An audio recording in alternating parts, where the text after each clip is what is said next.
xamse warfaa waxa uu ka mid yahay xubnaha firfircoon ee jaaliyadda Soomaalida Minnesota isagoo maamulka iyo hoggaanka ku qaatay jaamacadda Springfield ee magaalada San Diego. xamse waxa uu ahaa aasaasihii dallad ay ku midaysan yihiin hay-adaha aan faa'iido doonka ahayn ee u adeega Soomaalida Minnesota, kaasoo ahaa ninkii abad isu keenay 13 hay-adood. xamse warfaa wuxuu kaalin muuqda ku lahaa soo bixidii uu gudoomiyaha gobolka Minnesota ku soo baxay doorashadii 2018 dhacday. xamse ayaan ugu horeyn dareenkiisa iyo wasaaraddan waxa ay tahay weydiiyey.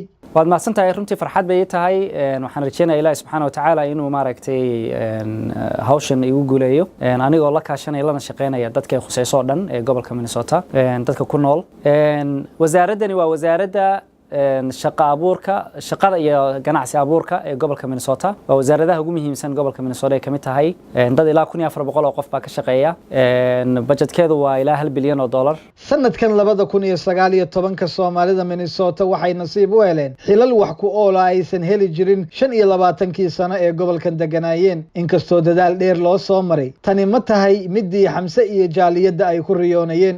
runtii waxaan muddo ka shaqeynayay oo maaragtay laga maarmaan ahayd in aan helno dad inaka ah oo miiska talada lagu gooynayo maaragtay fadhiya.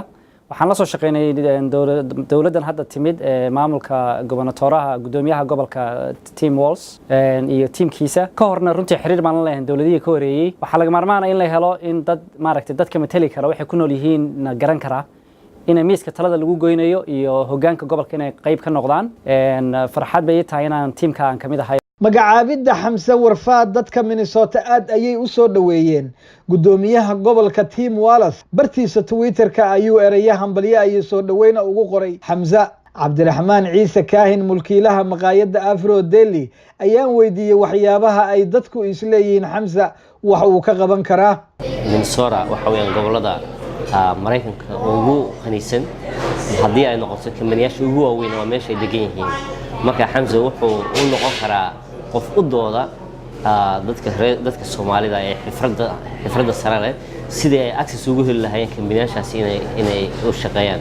kamaniyaashaasi waxa u shaqeeya ilaa 100,000 dawladdu way ka badan yihiin.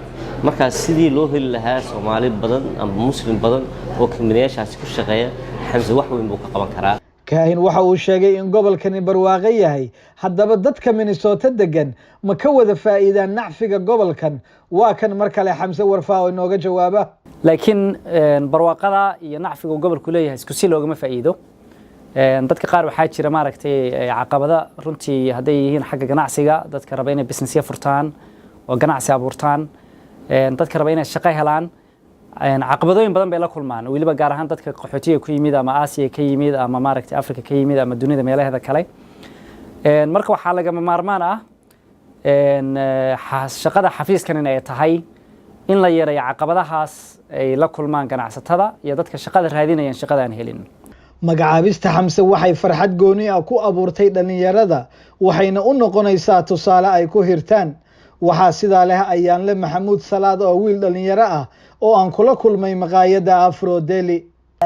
marka waxay noo tahay annaga arrin aad u bahalkisan oo na siinaysa niyad wanaag iyo ku dayasho fiican iyo maxaan ku dhihi lahaa iyo wax aan raaci karno. waxayna dareensiinaysaa inay future ama mustaqbalku inuu yahay maxaan ku dhihi lahaa arrin fiican oo haddii aad wax baratid oo dalkaani aad maxaan ku dhihi lahaa si fiican u bahalkisaysid inaad gaari kartid heerarka ugu sarreysa.